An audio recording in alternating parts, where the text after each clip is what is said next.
we're back. You're watching the Jersey City Show, Hudson County edition. Like I said, I am here to help you, maybe inform you a little bit. But like I said, if you got a problem countywide, municipal, consumer, go to patshows.com with 3 S's. Send me an email. We'll take this camera. We'll use this studio, and we will get you the results you need. Now, like municipal and countywide, we probably don't have to run around with the cameras threatening people, do an expose on you. But we've done it before. We've done it before, consumer-wise. It's what we do. It's how we cut our teeth back in the old radio days here, doing a lot of consumer stuff. There was an incredibly unfortunate incident in Jersey City recently. There was a car chase. Started out up in Ward F up there on Ocean Avenue and culminated on Tunley Avenue around Meineke Car Care. I want you to look at this video. Now listen, it could be a little squeamish here. Nothing worse you've seen in the movie. Yeah, this is really not my Jersey City police what happened here.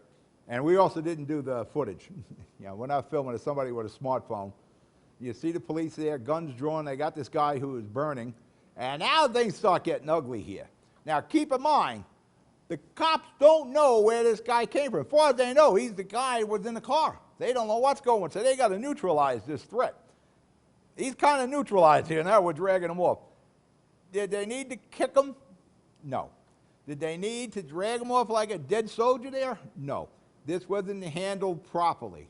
But again, I'm not trying to make any excuses for the Jersey City Police Department. They are a fine group of people. I'm going to tell you, at that point, they were a fine group of angry cops. So they were chasing this guy all through the city. Life and limb is being challenged here by this knucklehead driving a car like this. And they hit the pole, car explodes. Now, as I understand, this guy that you just seen was like walking on Tunley Avenue. And the accident occurred. He got hit with the flames there, and hopefully his injuries are not too serious. But I tell you one thing for this young man, I think he's 26-year-old, he said, he hit the lottery because he has got one hell of an ironclad case against the city of Jersey City, which we are self-insured. I think it works, we're insured for the first $1 million, and then after that, it's the taxpayers of Jersey City. And I'm going to tell you something right now, that's a lot of millions there. They're saying police brutality. Yeah, I guess you can't argue that. In that video, are they making contact with him? It looks like it. We could probably forward it in the studio here. There's 4 or 5 cops. There's a lot of cops on the scene there. Now, it's being recorded. Now, listen, no matter what you do anymore, somebody's recording it. If you're singing in your car, somebody's recording you doing it. It's just everybody's got their smartphone cameras rolling. So you got to be aware of that. Now, if you notice in the video, the police are aware of that, but they are so focused on what's happening. You see them run by the guy with the phone who's taping it. They're running right past them, and you see the cops entering the lens of the camera. They are one mind. Get these guys, get them under arrest, eliminate the danger. Now, they don't know where this guy who's rolling around putting himself out on fire. As far as I know, he was in the car. So they're trying to neutralize this, and apparently they went too far. Like I said, these cops are probably pretty angry. They're chasing this guy. He banged off a few things. He was driving on sidewalks. Now, the Jersey City Police, from what we've read, what's been reported, they broke some of their protocols and policy. They were shooting at a moving vehicle. But again, they're trying to neutralize a threat to the people of Jersey City. Now, in some towns, like you see these police chases in California all the time, they're just follow them. They pretty much wait for them to run out of gas. Unless it gets out of hand, then they'll fishtail a car. These cops were angry. And I think that may be the overriding factor here. But again, how focused these cops were on neutralizing this threat. They see the guy with the phone taping. They didn't say, hey, stop, nobody's taking the phone, no cops putting their hands in there. All they know is let's neutralize this threat. Let's get these perps, get them under control, and stabilize things. Now, they might have been a little overzealous, as you've seen there, and there's going to be probably some careers are going to be lost there. And it's a shame because we have a lot of good cops. And like I said, right there, you had a lot of angry cops who were chasing this guy all through the city here. It was a fast-moving scene.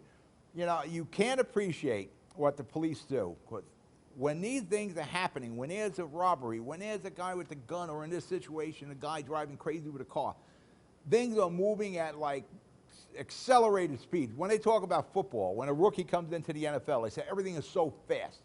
It takes a while to slow down. That whole scene is moving light speed. And these cops, all their training is coming into play. Like I said, you know, they see the guy filming. They know they're being recorded, but they are so focused, their training is in there, neutralize this threat. Now you're going to say, oh, he kicked the guy, he kicked the guy. Listen, they're trying to make sure this guy is neutralized, he's staying down. You have to kick him? Probably not. But they neutralized and they dragged him off, they got him, you know, cuffed. Now the poor thing is, this poor bastard was on fire. I'm sure he's got some burns there. And that's unfortunate, and hopefully this kid's going to be okay. Now, the person who was driving the car, supposedly a long history of drug problems, and it's a shame. We live in the city that this occurs. And there's always somebody is going to post on NJ.com, oh, Jersey City, what do you expect? You know, for a big city, and we talk, and, you know, listen, we have a crime problem. It's kind of been isolated in one section, and I think Mayor Fulop and the police, they're trying to get a handle on it. I think they are. But until we can create some jobs that these young people, and listen, you know, when they're locking these guys up, they're not 45-year-old people, they're not 50-year-old, they're kids. We need to give them some alternatives. And if we had some job opportunities, that would happen. It will be interesting to hear the audio of the radio transmissions during this chase. Yeah, well, first off, you're going to hear how focused they are, and I'm sure you're going to hear how aggravated they are. But one thing I took from everything I've seen, that I really don't think there was anyone in command. No one individual was calling the shots, telling all the responding officers what we're doing. Here's what I want done. I don't know who the captain on was. Now listen, it's a bunch of districts. You know, this probably started in the south and it ended in the north. So you got the east and the west. Probably all the police were responding to this. Somebody had to take control. Somebody had to issue orders on this chase and what to do.